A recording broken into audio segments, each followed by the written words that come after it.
Right, so I was pouring through the manual for my SX4, and I checked it, and actually the Vitara is virtually identical, the Vitara being the big brother, the SX4 of course. The keyless start function on the vehicles, assuming that you have this type of fob and not the simpler type. Of course there is a manual key in the event you have a system failure. You can use the key. Note that the key does in fact still have a transponder built into it. So the key needs to be programmed, of course, to the vehicle, right? But what if you have a failure in the system? What can you do? Is there any self-test facility? There is. There is in fact a self-test facility. You don't need any tooling as long as you go through the sequence in the manual. You can check the key light that's actually built into the, as Suzuki calls it, the combination meter. The little key symbol here, which is shown in either red in the event of a malfunction or failure scenario, or blue in the typical operational status mode, will actually flash a code to tell you what's actually wrong with the system. What's in the system is quite a convoluted little system, actually, more so than I actually thought. And this is actually a simplified drawing. Here's the remote itself that you can see in the graphic. So the remote itself actually transmits, starts communication with the keyless start module. Sorry. What it does, of course, is check that you have the correct key. The key is obviously coded to the system, and the code is held in two different places: the keyless start control module itself, and in the engine control module.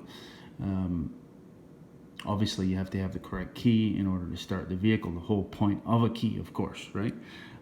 So assuming that it's coded correctly, the code is cross-checked with the ECM. The start control module will actually illuminate the key symbol depending on the status, correct or incorrect, red or blue respectively, on the dash, and will actually unlock the solenoid that's on the steering lock unit. There's a little solenoid unit in there that allows you to turn the key and actually unlock the steering wheel.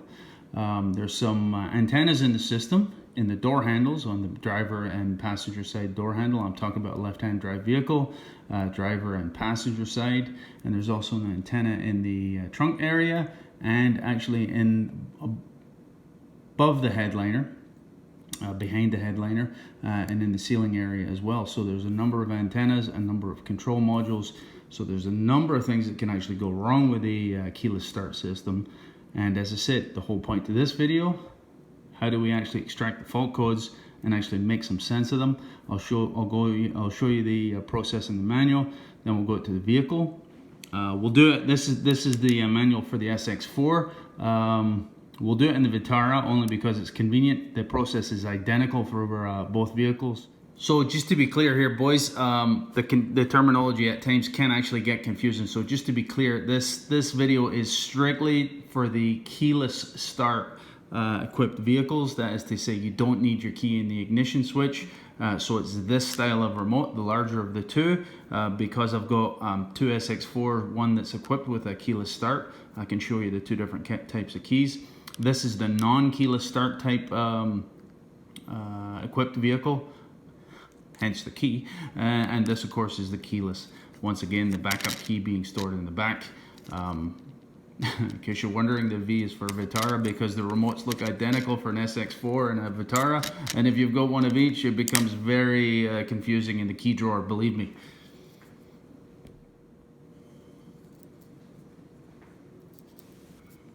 So here's the process actually detailed in the manual here, guys. I'll just put it on the screen for just a moment. I'm not going to actually read through it, but it's basically a process of putting the key in and out of the ignition switch, and actually operating the outside door switch on the door handle itself. This graphic, I suppose, is for a right-hand vehicle, so it's the driver's side door switch on the outside.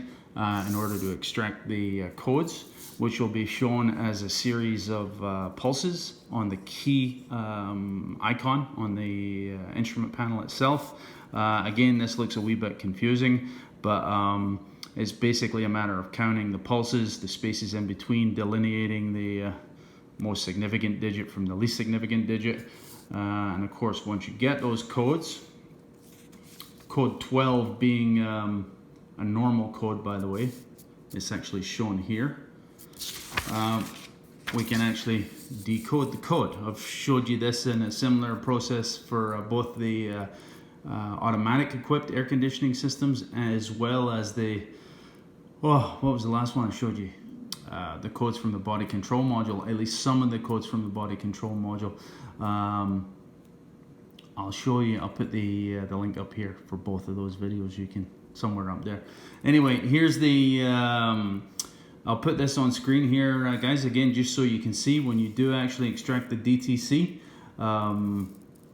You have to be able to make sense of it. Of course, there's not much point in having the code if you can't actually decipher its meaning. So you can see that there's a number of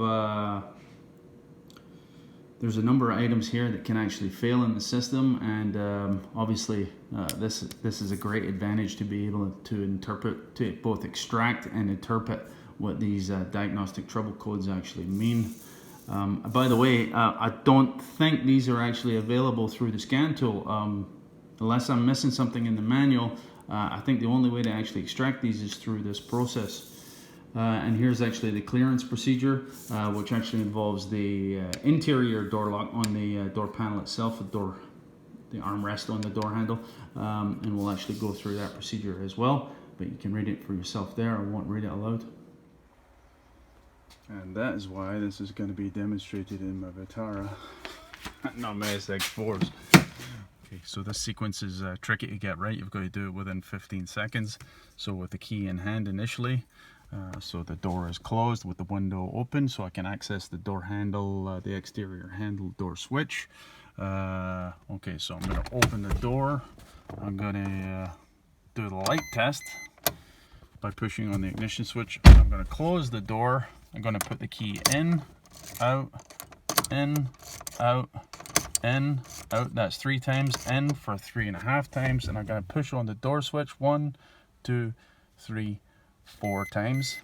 You hear 2 tones, 3 tones, and then it goes into the test mode. And you can see the key is in fact flashing. That's code 12. So that's 1 and 2. 1 and 2, and that's code 12 is in fact, as we've seen on the manual earlier, that is the normal, no malfunctions or DTCs detected. So I'm actually just going to remove the key at this point, and the test is complete. In the event you do have a malfunction code, assuming of course you remedy it or you can justify it, here is in fact the clearance procedure. I'll let you read that for yourself. There's no point in me actually conducting it because there is no codes to clear. And it's just a matter of dealing with your lock switch here, as the manual actually clearly details. So it's a wee bit tricky to get this right. I had to do it half a dozen times to get it in sequence, of course, to be quite honest. But yeah, if you need to, watch it a number of times until you actually get it correct. Right, you didn't come for the musical recommendations, but you're going to get it anyway. So 2 bands that I can strongly recommend. The Undertones, their first album, The Undertones, and their follow-up record, where is it here? Hypnotized, 2 fantastic albums. And another band I can recommend, there is a theme amongst these 2 bands. Stiff Little Fingers, punk band for the late 70s, early 80s. Inflammable Material, unbelievable record, as is Go For It, and tons of other stuff. Hanks, I think, is one of their live albums for the early days. Yeah, 2 bands out of Ireland, 2 diametrically opposed from a political standpoint, I would say. One being quite politically motivated, that would be Stiff Little Fingers, and apolitical, I would say, virtually, is the Undertones. So take your choice. How do you like your music? Dead serious? not so serious. Up to you. Okay, so that's it, boys. Just a quick overview of the keyless start system on both the SX4 and the Vitara. Of course, this is the Vitara, but again, the process is identical for both vehicles, the Grand Vitara and the SX4. So I'll leave it at that. I hope that helps somebody at some point in time. I don't imagine too many people are aware of that test. So yeah, I'll leave it at that. That's it, boys. Cheers.